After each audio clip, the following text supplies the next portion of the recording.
Assalamualaikum warahmatullahi wabarakatuh. Nama saya Rehan Adiansa. Saya dari 1051 akan memberitahukan apa itu lembaga pembiayaan. Apa sih lembaga pembiayaan? Nah, lembaga pembiayaan adalah badan usaha yang melakukan kegiatan pembiayaan dalam bentuk penyediaan dana atau barang modal. Jadi, lembaga pembiayaan itu tuh kayak menyediakan dana-dana untuk bagi orang yang ingin meminjam, dan juga memberikan usaha barang modal kepada orang-orang yang biasanya itu kayak membutuhkan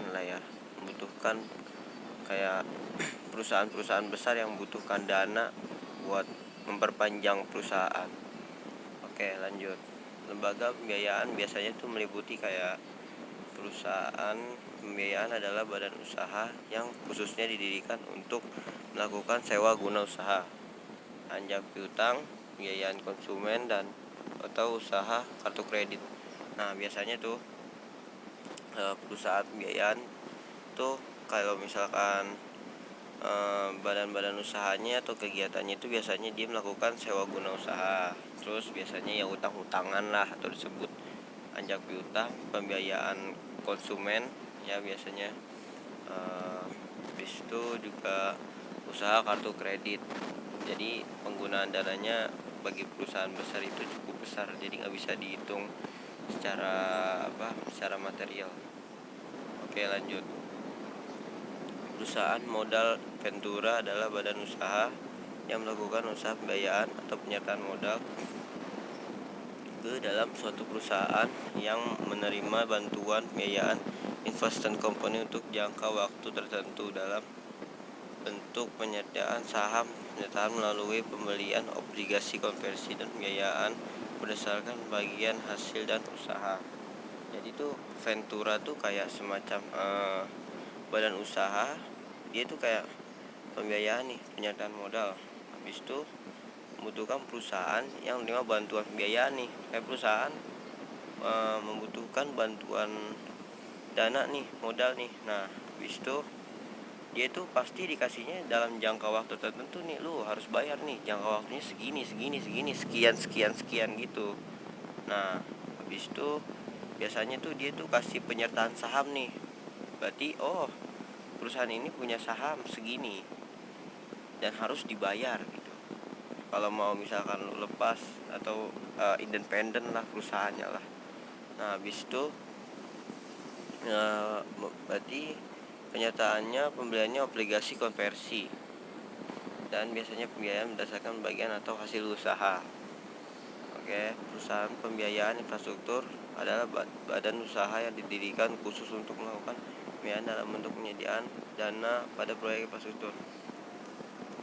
Nah, jadi ini biasanya nih sebuah negara pasti mempunyai perusahaannya yang pastinya di bidang infrastruktur. Nah, pasti sebuah negara ingin membangun infrastrukturnya agar menjadi negara maju kan. Nah, dari sini kita tahu bahwa penyediaan dana tuh pada proyek infrastrukturnya tuh harus kayak apa.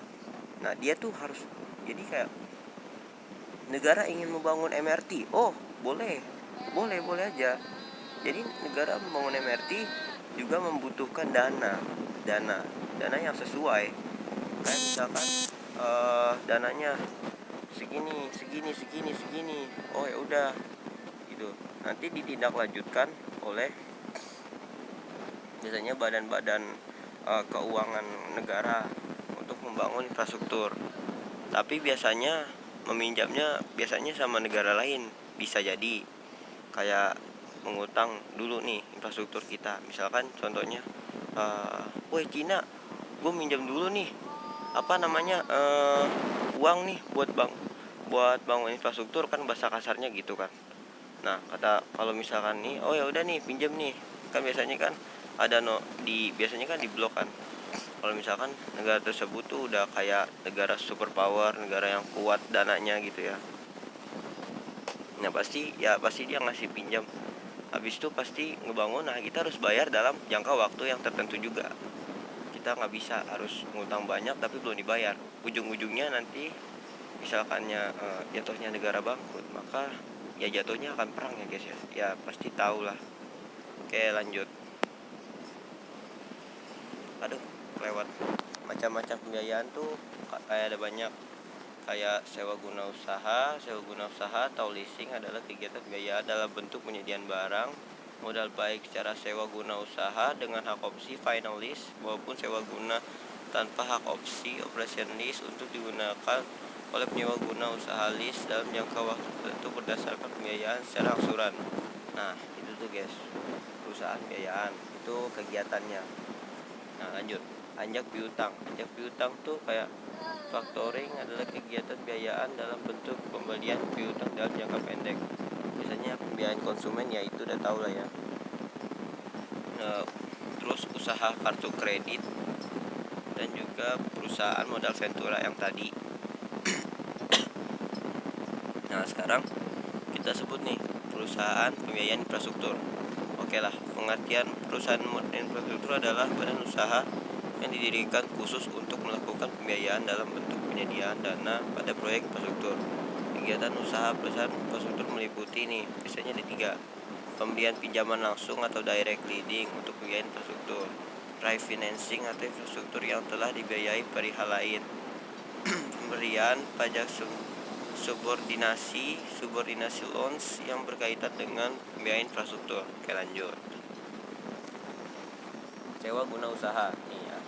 Biasanya kegiatannya gini, sewa guna usaha atau disingkat SGU dalam bahasa Inggris leasing adalah kegiatan pembiayaan dengan penyediaan barang atau modal yang dilakukan selama jangka waktu tertentu, baik dengan hak opsi finance lease maupun tanpa hak opsi operational lease untuk digunakan oleh penyewa guna usaha lease berdasarkan pembiayaan secara angsuran.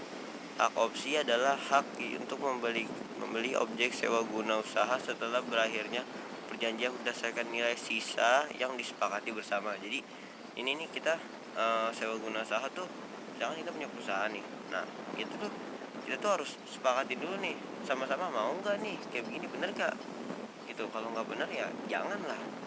Gitu. Kalau misalkan oh ya udah benar, oke lah. Demi memperpanjang perusahaan ya kan.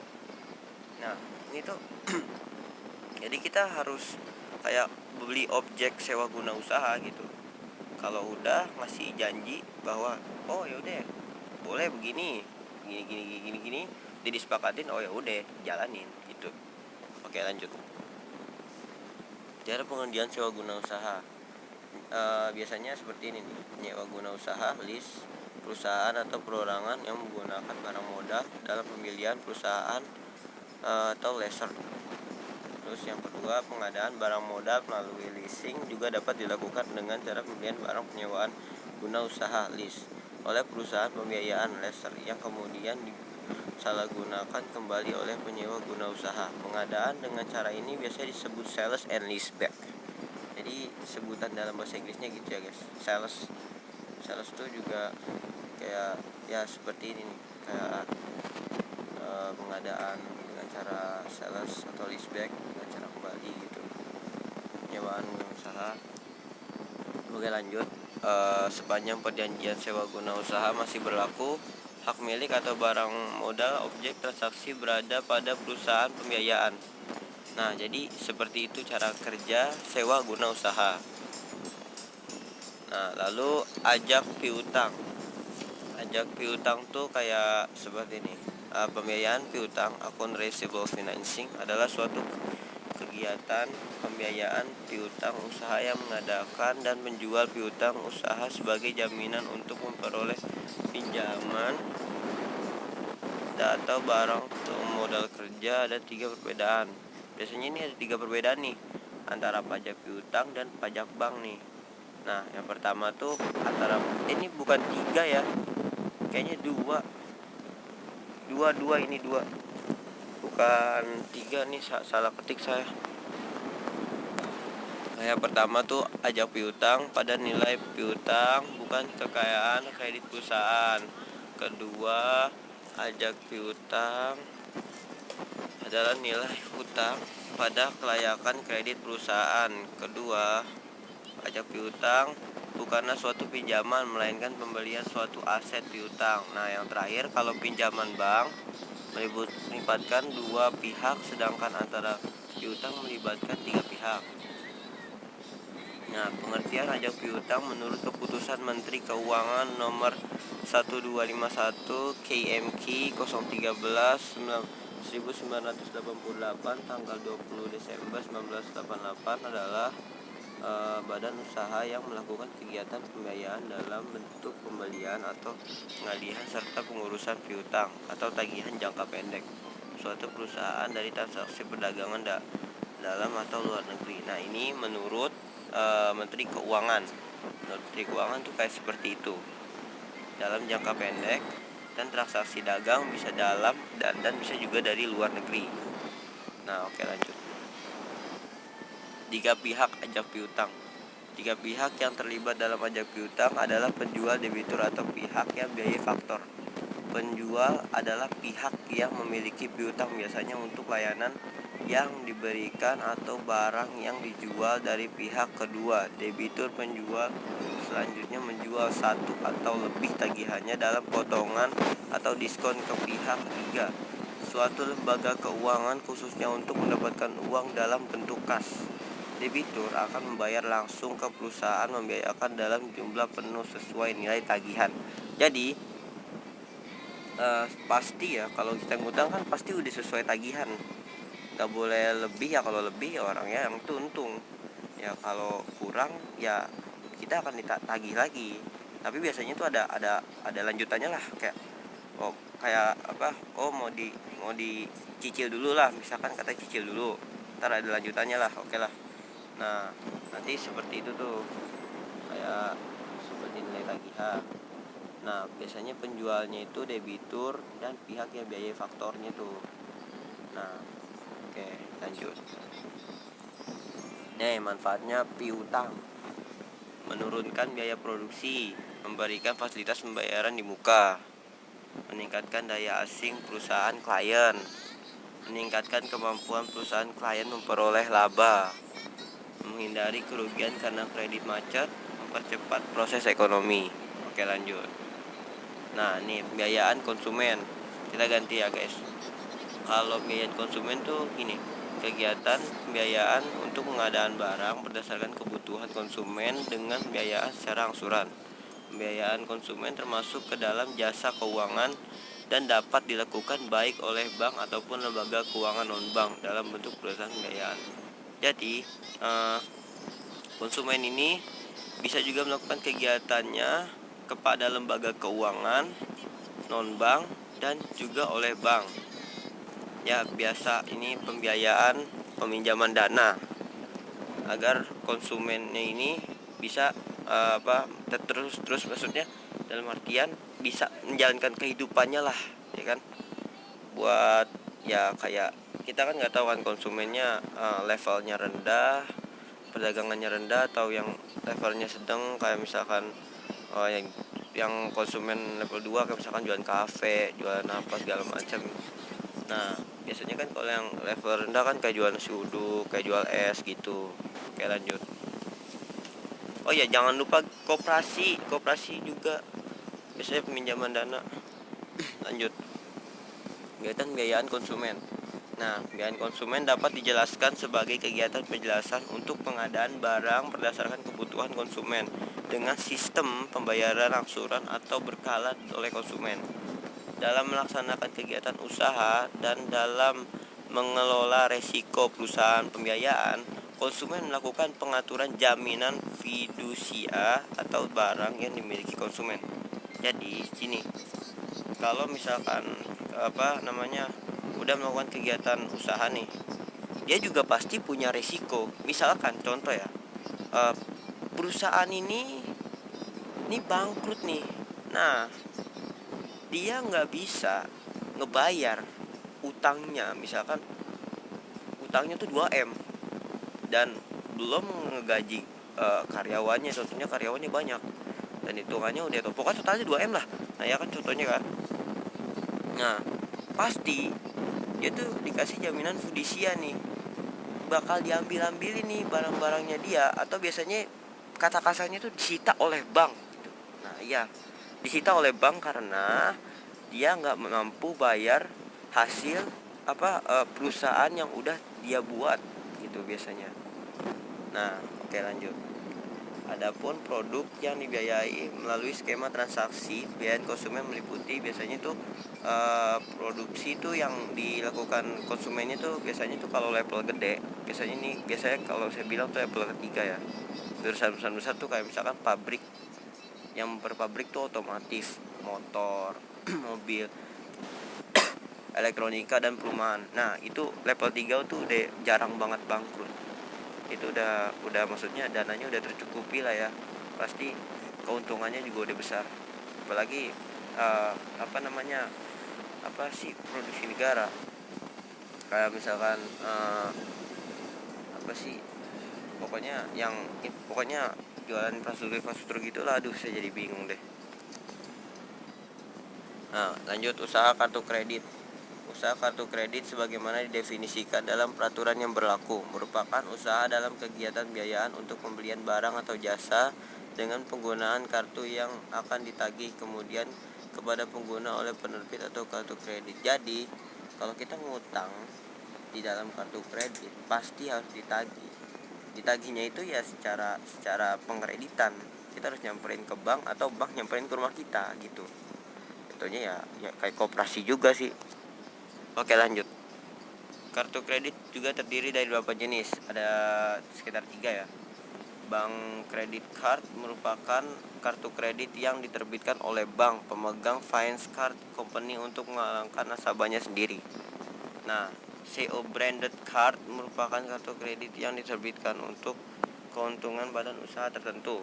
Nah, Affinity Card merupakan kartu kredit yang diterbitkan untuk kepentingan organisasi dan organisasi non-profit. Ya, seperti itu ya. Oke, keuntungan usaha kartu kredit. Nah, ini keuntungannya ya dalam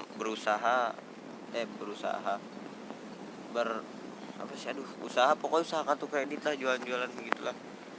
Dalam ngutang biayaan, biasanya ini kemudahan dalam berbelanja dengan fasilitas kredit. Yang pertama, kedua, kemudahan memperoleh uang tunai. Yang ketiga, bagi sebagian orang yang dapat dianggap sebagai bonafiditas. Dan yang keempat, tidak perlu membawa banyak uang tunai dan pasti udah terjangkau aman. Yang kelima, sistem pembayaran fleksibel. Yang keenam, penerbit atau issuer. Yang 1 2 3 1 2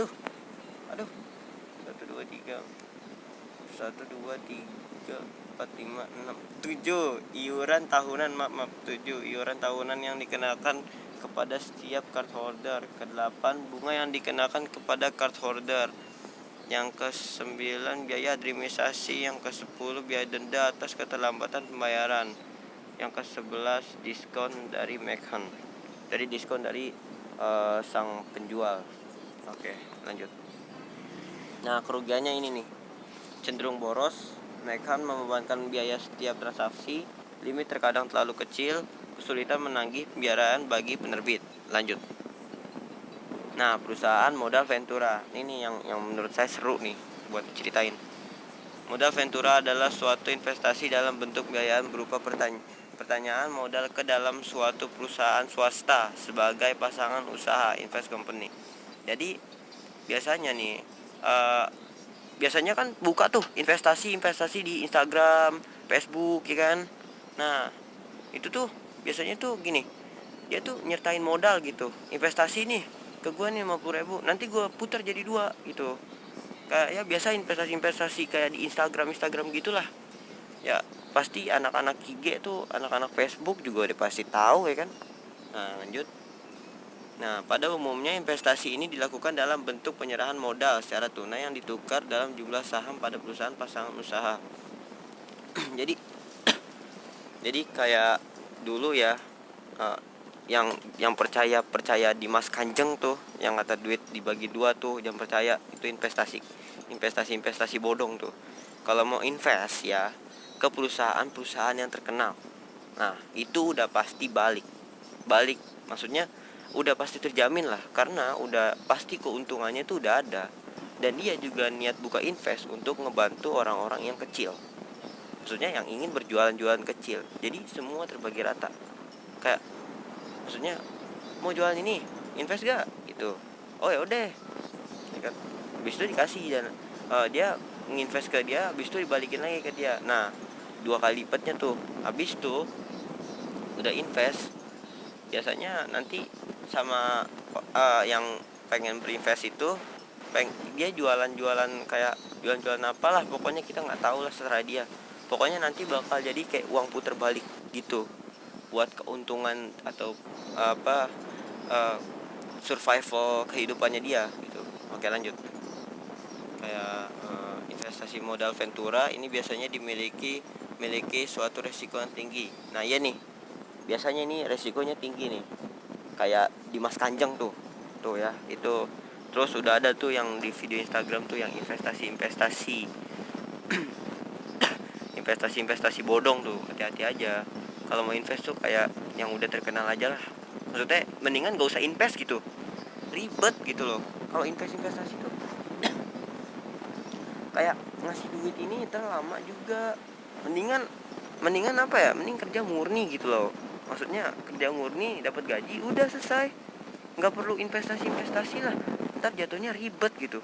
Oke lah, lanjut. Nah, habis itu kapasitas ventura atau dalam bahasa asing disebut ventura kapitalis adalah seorang investor yang berinvestasi pada perusahaan modal ventura. Nah biasanya kapitalis barat nih, kayak USA itu yang kata perusahaan-perusahaan yang udah terkenal, kayak Bank Federal Sentral tuh udah pasti lah ya ngasih investasi buat warga-warga Amerika Serikat gitu. Karena kan dia kan yang megang mata uang Amerika Serikat, bukan lagi memegang uang Amerika Serikat gitu. Bahkan dia tuh kayak megang megang hampir seluruh dunia gitu, keuangan seluruh dunia gitu. Bank Federal Sentral tuh udah kayak hampir megang seluruh dunia, tapi enggak sama Cina. Cina tuh nggak bisa nerima dolar ya guys. Iyalah pokoknya seperti itu. Nah tapi terus juga Rusia juga kayaknya juga peruangannya juga lumayan gitu. Tapi yang kita harus sayangkan, rupiah kita menurun itu. Nah biasanya tuh Bank Federal tuh udah bukan ke Amerika Serikat lagi investnya, tapi ke luar negeri, ke negara-negara besar gitu, meminjamkan utang. Ya jatuhnya kayak Cina juga lah, masih utang yuan kita gitu. Udah lanjut. Nah kegiatan modal ventura. Modal ventura ini mengolah dan menginvestasi dari pihak ketiga investor yang tujuan utamanya untuk melakukan investasi pada perusahaan yang memiliki risiko tinggi sehingga tidak memenuhi syarat standar sebagai perusahaan terbuka ataupun guna memperoleh modal pinjaman dari perbankan. Biasanya kayak begitu tuh guys, yang memiliki risiko tinggi dan tidak memenuhi persyaratan itu udah pasti diincar. Gak tau kenapa gitu, jahat kali. Oke, investasi modal ventura ini dapat juga mencakup pemberian bantuan manajerial dan teknikal. Kebanyakan dana ventura ini adalah berasal dari sekelompok investor yang mapan keuangannya, bank investasi dan institusi keuangan lainnya mengumpulkan dana atau kemitraan untuk tujuan investasi tersebut. Penyertaan modal yang dilakukan oleh modal ventura ini kebanyakan dilakukan dalam perusahaan-perusahaan baru berdiri sehingga belum memiliki suatu riwayat operasional yang dapat menjadi catatan guna memperoleh suatu pinjaman. Jadi gini, kan penyertaan modal yang dilakukan oleh Bank Ventura kebanyakan tuh harus dilakukan oleh perusahaan-perusahaan baru. Jadi perusahaan-perusahaan baru tuh maksudnya baru, misalkan nih kita buka perusahaan kayak otomotif, misalkan perusahaan baru ini kita nama ini apa nih, nama motornya apa ya? Cobalah nama motornya coba Terong ya kan, atau enggak Panci, perusahaan Panci, bukan perusahaan panci, maksudnya otomotif panci gitu namanya gitu lah, bodo amat lah. Nah pokoknya habis itu kan otomotif nih, nah produksi pasti itu udah jadi inceran investasi. Biasanya kita minjem uang buat memperpanjang perusahaan, memperpanjang kehidupan perusahaan. Nanti dalam jangka waktu tertentu kita harus bayar dengan hasil putar balik kita, tapi tetap produksi berjalan gitu. Itu biasanya perpinjaman seperti itu biasanya ada di level 3. Biasanya itu perusahaan-perusahaan besar gitu. Kayak otomotif, terus pabrik produksi elektronik. Ya, seperti itu. Nah, pemilik modal ventura memiliki hak suara sebagai penentu atas arah kebijakan perusahaan sesuai dengan jumlah saham yang dimilikinya. Nah ya, jadi kita nggak bisa nih, misalkan contoh ya, saham kita nggak cukup, ya orang pasti udah sadar lah ya, kalau misalkan sahamnya nggak cukup pasti nggak berani ngutang gitu, karena kalau ngutang makin parah gitu. Nah jadi sehingga saham kita cukup, boleh juga kita ngutang dulu, atau misalkan kalau keadaannya darurat gitu, misalkan contoh ya, kita lagi war economy, dengan maksudnya kita lagi saingan nih sama perusahaan sebelah, ya kan, kita mau ambil lapak duluan nih. Nah perusahaan sebelah mau ngambil duluan, mau nggak mau apa, misalkan dana kita kurang nih, dana dia ternyata udah nego misalkan 2 miliar, ya kan? Sedangkan kita nawarin ke orang yang punya tanah itu 1,2. Nah mau nggak mau kita ngutang buat membangun cabang kita gitu. Jadi seperti itu biasanya tuh yang udah kayak memiliki perusahaan besar dan baru gitu, dan langsung saingan. Ya nggak mungkin lah, misalkan kita otomotif, misalkan produk kita yang aku sebut tadi ya, panci. Nah pasti kan kita kan harus buy one ya. Buy one tuh kayak maksudnya ya pasti anak-anak fighter tau lah ya kan, buy one sama produksi Suzuki kan ya, udah pasti kan Suzuki kan terkenal kan, kita baru. Nah pasti kan oper-operan cabang atau juga ini produksi, otomatis kan kita juga harus misalkan udah kayak keadaannya seperti itu kan, pasti kan mau nggak mau kita juga ngutang kan buat ngerebutin lahan produksinya juga. Tapi ada tindak lanjutnya juga, produksinya kuat apa kagak gitu. Biasanya kalau yang nggak kuat ya udah, ya biasanya itu nggak bisa ditindaklanjuti gitu, cari lagi yang lebih murah itu, biarkan aja dilolosin sama yang punya perusahaan kayak Suzuki. Misalkan kita nggak kuat, tapi pokoknya perjanjian semua yang ada di sekitaran kita mau nggak gitu. Kayak misalkan kita punya teman best friend yang ikut dari perusahaan lama kita nih. Nah habis itu, friend, lu mau nggak, friend? Kenapa? Tuh lapak tuh. Kenapa lapaknya? Iya, udah mau diambil sama perusahaan Suzuki 2,5. Tapi di situ misalkan lahannya strategis nih. Wah, lahannya strategis gitu. Mau gimana? Mau nggak mau tim, friend? Kan? Tapi kalau misalkan jangan deh, bro. Kenapa? Biasanya kalau misalkan kita ngerebut, kita kuat nggak memproduksi barang tersebut gitu. Itu yang jadi titik kunci. Gimana tuh? Itu yang jadi perbingungan juga. Oh ya udah, berarti kita cari lapak aja yang lain. Oke lah, seperti itu. Oke, lanjut. Sejarah modal ventura di Indonesia. Nah ini cukup seru nih buat ceritain.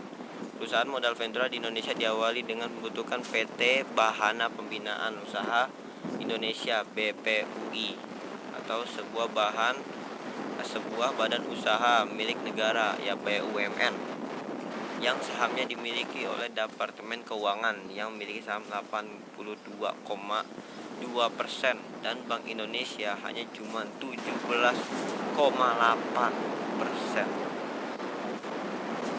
Nah, nama Bahana memang sempat menggetarkan dunia keuangan Nusantara ketika tahun 1993 salah satu anak usaha PT Bahana Arta Ventura (BAV) agresif melebarkan usaha ke seluruh provinsi, membentuk perusahaan modal ventura daerah PMVD. Sarananya usaha kecil menengah UKM untuk dibiayai. Nah jadi sejarahnya Indonesia seperti itu gitu. Kadang-kadang ada kesenjangan lah antara BUMN sama PT Bahana Arta Ventura gitu, sama perusahaan modal ventura daerah agresif, ya kan, kayak BUMN nggak terima gitu loh. Ini kenapa nih jadi kayak gini nih gitu. Nah, lanjut. Nah, investasi modal ventura menjadi populer seiring dengan pertumbuhannya startup teknologi di Indonesia yang mayoritasnya lebih memiliki skema pembiayaan seperti itu. Contoh modal ventura asal Indonesia yang memang fokus pada startup teknologi adalah East Ventura yang telah berdiri sejak tahun 2009. Nah, jadi asal Indonesia tuh udah dari teknologinya ada dari East Ventures, startup teknologinya gitu. Oke, lanjut. Cara sabar. Cara pembiayaan modal ventura di Indonesia. Beberapa cara pembiayaan yang dilakukan oleh modal ventura Indonesia yaitu dengan cara penyertaan saham secara langsung kepada perusahaan yang memiliki pasangan usaha dengan membeli obligasi konversi yang setelah waktu yang disepakati bersama dalam dikonversi menjadi saham penyertaan modal pada perseroan dengan pola bagi hasil di mana persentase tertentu dari keuntungan setiap bulan akan diberikan kepada perusahaan modal ventura oleh perusahaan pasangan usaha. Nah, ini polanya nih. Pola bagi hasil yang mungkin dilakukan adalah sebagai berikut. Bagi hasil berdasarkan pendapatan yang diperoleh, review sharing. Bagi hasil yang berdasarkan keuntungannya bersih, net profit sharing.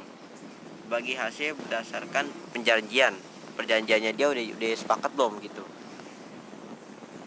Nah, jenis modal ventura ada banyak memiliki jenis modal ventura yaitu berdasarkan cara pemberian bantuan, berdasarkan cara penghimpunan, berdasarkan kepemilikan. Pada klarifikasi tersebut masih akan dibedakan menjadi beberapa jenis sesuai ketentuan yang berlaku. Berdasarkan cara pemberian bantuan yang dapat dilakukan oleh perusahaan pasang usaha atau investor dapat dibedakan menjadi dua, yaitu bantuan manajemen dan finansial. Atas dasar pemberian kedua jenis bantuan itu, terdapat dua jenis berdasarkan pemberian bantuan.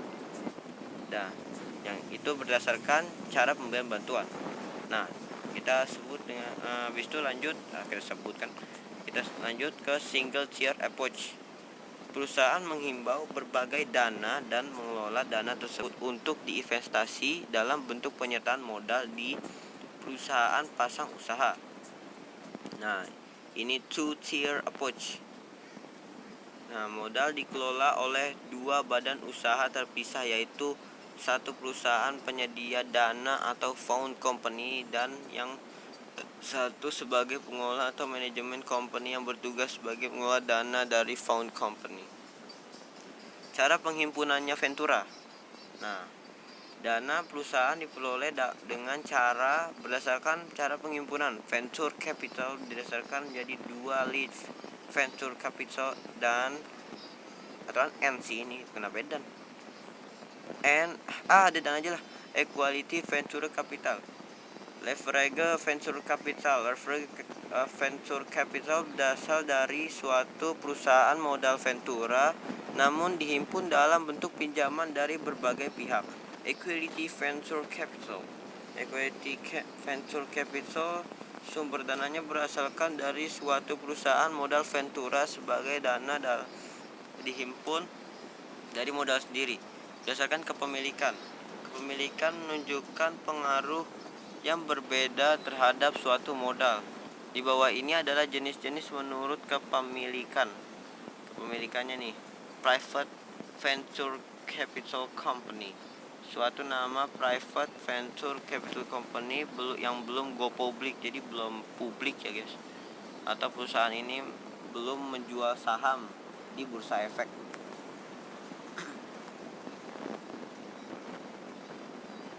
Ya udah dong. Oke, jadi seperti itu aja. Udah sampai, Anda sudah mencapai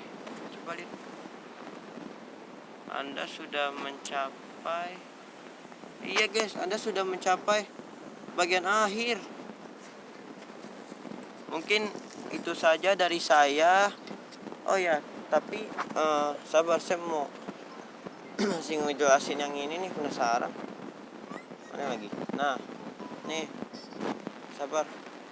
Aduh, aduh, aduh. Yang infrastruktur. Nah, aduh, sabar. Nah, ini dia nih. Jadi infrastruktur tuh bisa juga dari pinjaman langsung direct leading biaya infrastruktur. Jadi kita bisa ngasih pinjaman langsung direct atau leading untuk biaya infrastruktur. Jadi filenya error nih.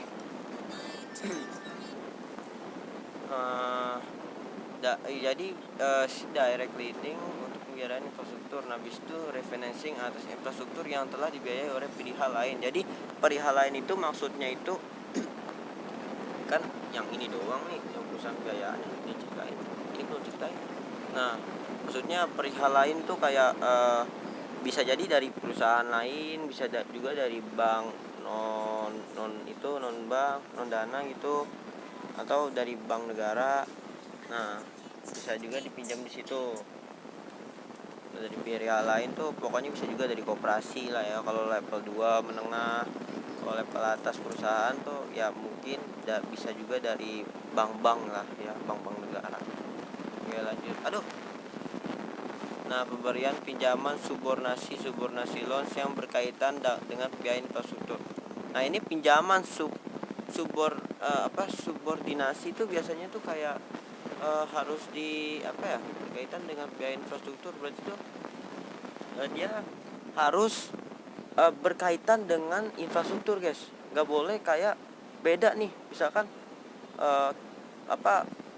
pokoknya semua infrastruktur negara tuh pokoknya harus, nggak boleh misalkan contoh nih yang bukan termasuk infrastruktur ya, contohnya contoh ini untuk dibelikan senjata nih, contoh misalkan negara kita dalam perang ya, contoh misalkan negara kita dalam perang nih.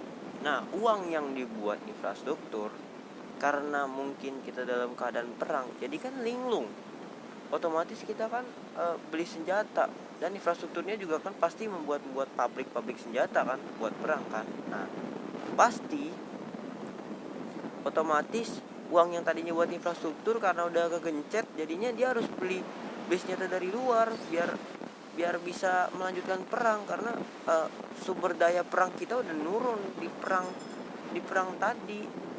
Nah, jenderal juga ada, misalkan contoh nih, jenderal udah butuh persenjataan tapi senjata kita kurang gitu, otomatis kita minjem uang dari infrastruktur. Nah, nggak boleh itu nggak boleh, karena bisa jadi itu bisa kayak bikin negara kayak nggak seimbang gitu, nggak seimbang infrastrukturnya bisa jadi.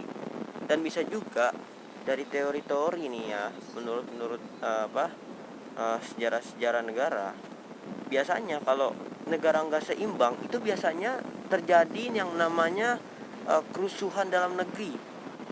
Nah, itu biasanya terjadinya tuh kita tuh kalau timur ya, karena kan kita ini kan emang kan dia kan tanahnya dari Portugal kan. Nah, karena itu kan juga bukan karena krisis perang, itu karena krisis moneter ya kan. Nah, misalkan contoh di dalam perang nih, karena infrastrukturnya kurang, jadinya mungkin kan ada tuh orang-orang yang protes, kok negara Jakarta bagus sedangkan kampung gue jelek lah, lu gimana tuh. Nah, akhirnya ya otomatis jadinya ngerevolusi gitu. Jadi dia kayak, wah ayo bikin negara baru gitu. Jadinya kayak ngerevolusi negara sendiri. Jadinya kayak ya contohnya pengkhianat lah ya, jatuhnya kayak apa ya, jatuhnya kayak Rusia gitu. Kalau Rusia emang adidaya, cuman sistem negaranya itu loh, maksudnya yang berani gitu, kayak membunuh orang secara diam-diam gitu loh. Ya pokoknya itulah. Oke, karena infrastruktur udah dan biaya udah, saya mohon maaf bila ada kesalahan kata. Saya Rahean Adiansyah undur pamit. Wassalamualaikum warahmatullahi wabarakatuh.